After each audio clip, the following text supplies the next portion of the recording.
Welcome back to Workshop Wednesday. I'm Chelsea Bussemeyer. Thanks for joining me today on my channel here and in my workshop for this sew along tutorial. So we get to do an actual sew along today, so I'm super excited for that. And we get to cover the topic sewing variables. When I'm teaching garment sewing, I cover this topic quite regularly, but it can seem kind of confusing and overwhelming, especially if you're a beginner sewist.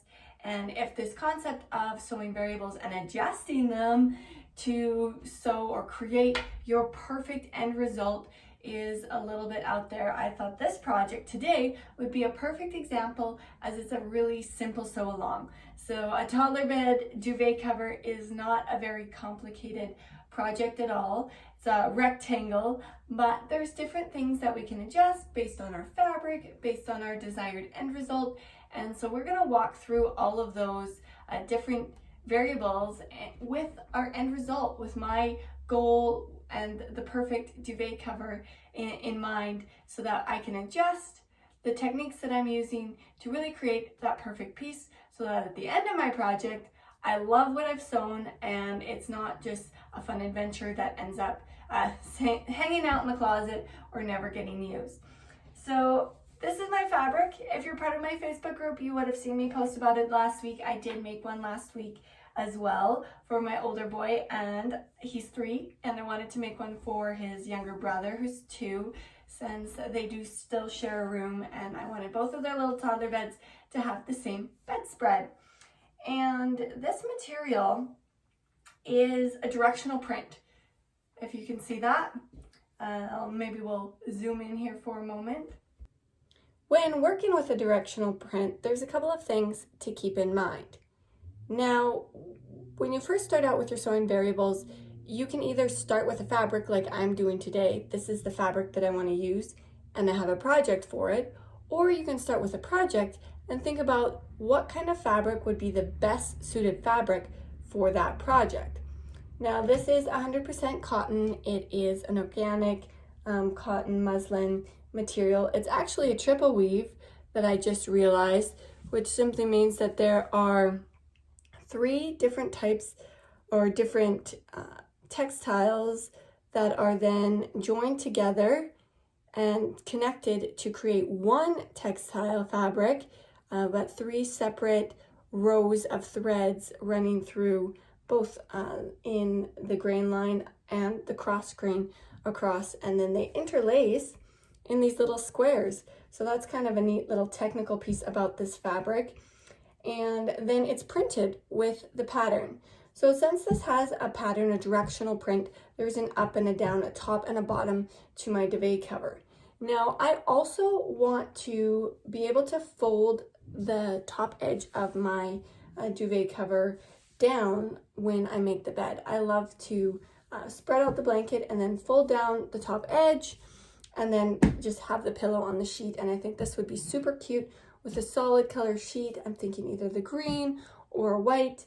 And when I have directional prints on both sides of a duvet cover and they're both facing upright, when you fold it down, the one will be inverted. So when I'm going about making this duvet cover, I want one side to be facing up and one side to be facing down. So whatever way I put it on the bed, when I fold down that top edge, this little lip that's showing is going to be right side up in comparison with the lower portion of the blanket. And that's the beauty of aligning your sewing variables with your desired outcome and your use. The other thing that I'm going to adjust that is not typical of a duvet cover is I'm not going to put the opening or the hole on the bottom end. Now, typically it's on the bottom end because it's the least disruptive for you when you're cuddling with your blanket. But I want to create this duvet cover to be able to be upright in both directions. Now, the reason for that is since one side of the print is upside down, if I didn't do this, it would mean that there was always a top side and always a bottom side.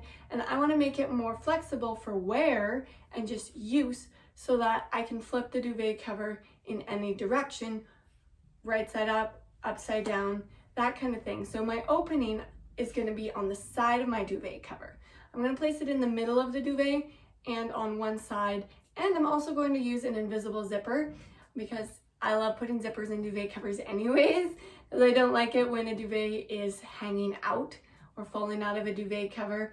So again, that's a technique that I'm using so that I get the maximum enjoyment out of the product that I'm creating.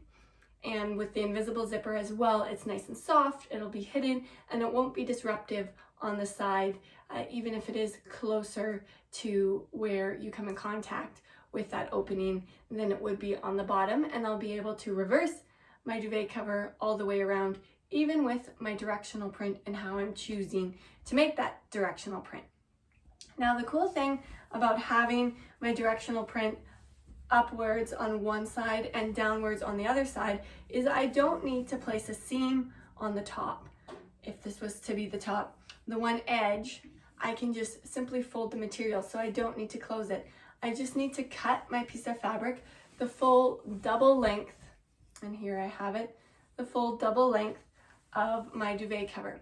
So a toddler bed duvet is typically about 60 inches, so that's what I have, 60 inches plus a ½ inch seam allowance to close this bottom edge, and they're typically about 40 inches wide. However, this is another adjustment that I'm making.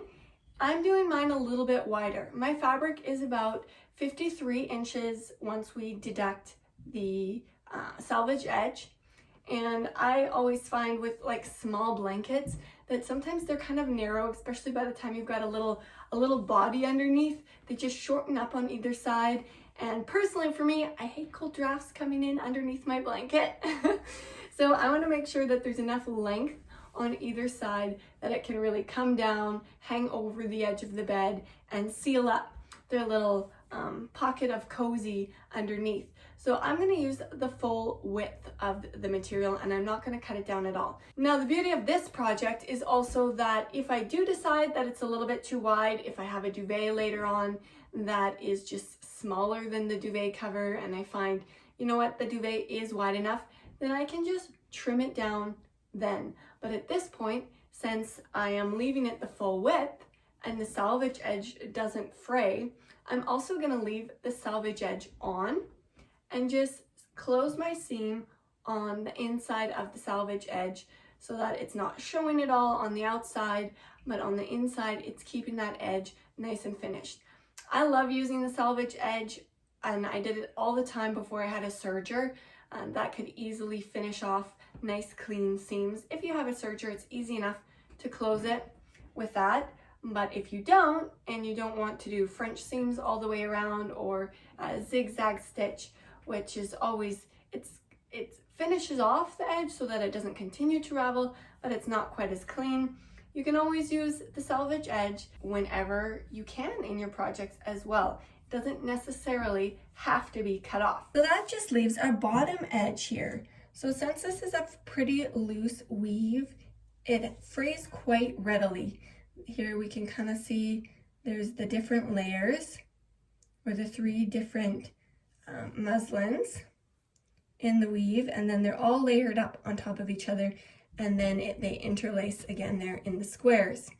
So even though this is 100% cotton and a very loose, thin, fine weave, since it's stacked up 3 layers, it does have some room, or it traps some air in between the layers, so it has quite a bit of just body to it. And I think it will be quite warm, and I'm honestly thinking this is going to be a lovely blanket just as is for the summertime, and then I'll pop a duvet in it in the wintertime when it needs a little bit of extra warmth. But the finish I'm going to choose for the bottom edge, since I do have a serger, is I'm just going to serge it off. If you don't, my favorite choice would be a French seam in this scenario. When you know the seam options available to you, whether you have the different machines like a serger or not, or you're just using a different type of material that frays or doesn't fray, it's really great to know what the pros and cons are of each seam so that you can align them in your sewing variables to make your garment, especially in this case, it's going to be washed quite regularly. So we don't want those seams to fray at all. and we want them to be really secure. So understanding the end use of your garment or your project and how the material reacts and how to align the best options for what you have available in your sewing kit is the key to getting the most out of the end result and aligning those sewing variables. Last but not least, let's chat about the placement of the zipper. As I mentioned, I'm using an invisible zipper. It's white, just like the base material, and I'm gonna put it in the side. So I'm gonna put it exactly in the middle of one of the side seams so that my duvet can really be versatile, and I have always a ton of invisible zippers on hand just because I love them so much for their unintrusive finish. Depending on what your end result was, you could even finish it off with some cute button decorations or like toggle pom-pom type buttons on the side. You could use a regular zipper. You could just have an opening in any size. The larger the opening, the easier it is to get the duvet in, but the more likely it is to slide back out. If you do a smaller opening, it's again more tricky to get the duvet in, but then it won't be falling out even if you don't do any type of closures. And duvet covers will also have buttons placed so that they're on the inside or little snaps. So you could really close it up any way you like. I'm just going to use this invisible zipper since I have it on hand, and I really like that duvet to be securely inside my cover at all times. So the last thing I'm going to do before we move on to the sewing machine is I'm going to mark exactly where half of my side seam is, or the center of my side seam. So the easiest way to do this is I'm just going to double it back over on itself and line up my folded edge, my top edge, with my stitch line on the bottom, the edge that's going to disappear in my seam allowance, and then I'll know exactly where the center of my side seam is, and I'm just going to mark it with my favorite purple marking device, the disappearing pin.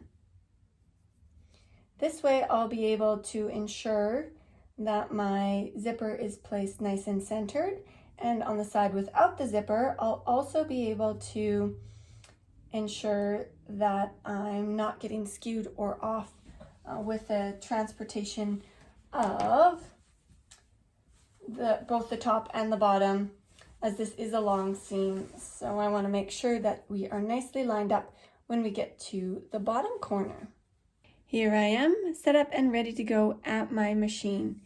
Now, the production plan or the instructions is also a variable. In this particular case, I don't have instructions, so I need to step by step decide what step is going to happen first. But if you do have instructions for a project, you have full control over adjusting them to better suit what you're doing with this specific project that you're working on as well. And in this scenario, I'm going to close the side seam with the zipper in it first, just because it's always easier to install a zipper earlier on in a project because you can lay the project flatter. So you can get in at the seams easier, and with the other side seam open and the bottom open still, I can lay the whole duvet cover flat. So I'm going to do the zipper side first and get it out of the way, and then I can easily close the other seams. So I've marked my zipper in the center so that I know that this center marking lines up with this marking, and I'm just going to determine how much of the side seam I need to close as well. And I'm going to leave a little extra bit of the zipper to make it easy for me to install it.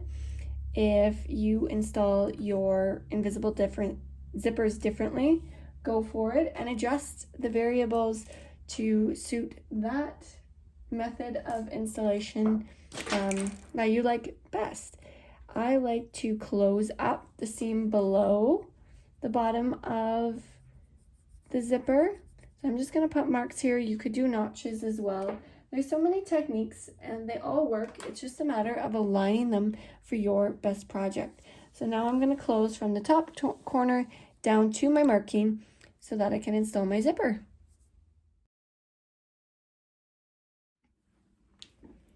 Now that I have that closed, I'm just going to line up my markings on the side here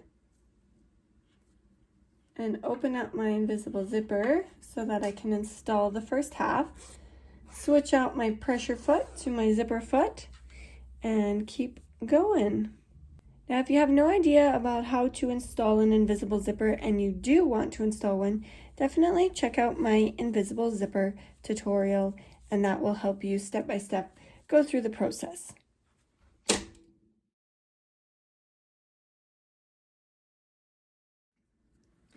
This is one little tip I'll share with you on this video as well.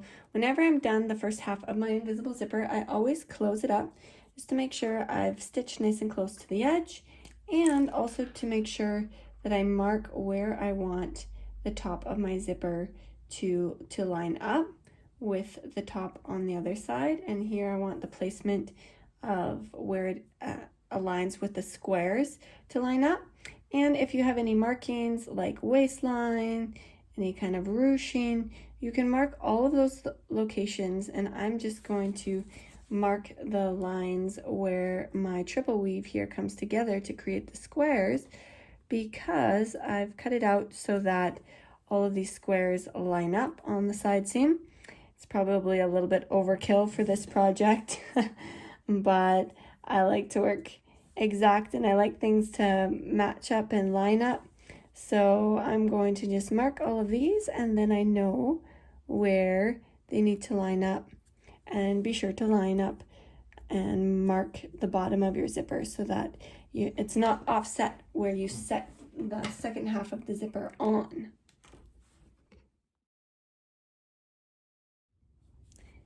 Now that both halves of my zipper are attached, I'm just going to close it up and continue the seam above the zipper, enclosing my side seam.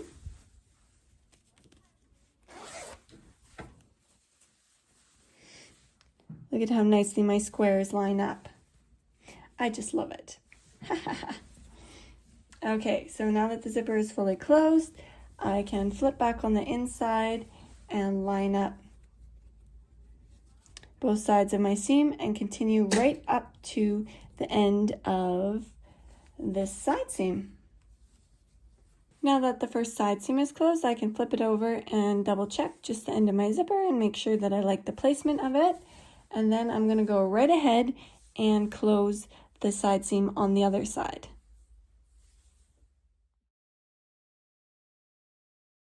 So the last step in the production plan of this particular piece is the bottom seam, so closing the bottom seam. And originally I was going to close it with my serger just because I do have one available, but I do have to change the thread, so I'm just going to go with a French seam instead. I love French seams, especially on straight seams, and this is just one straight long seam here. They can get a little tricky when you have a lot of curves or a lot of different pieces of material coming together, but here I'm just closing two pieces of material and it's a straight seam. So the way a French seam works is you simply close it on the right side of the garment first, just really narrow, and then you flip it around and close it on the inside so that you're encasing this raw cut edge. And I'm going to do the first step, and then I'm going to actually trim all of these long threads hanging off. Since there's so many really long ones, I do like to trim them off before I close the second side, just so that they're not hanging through on my seam at the end.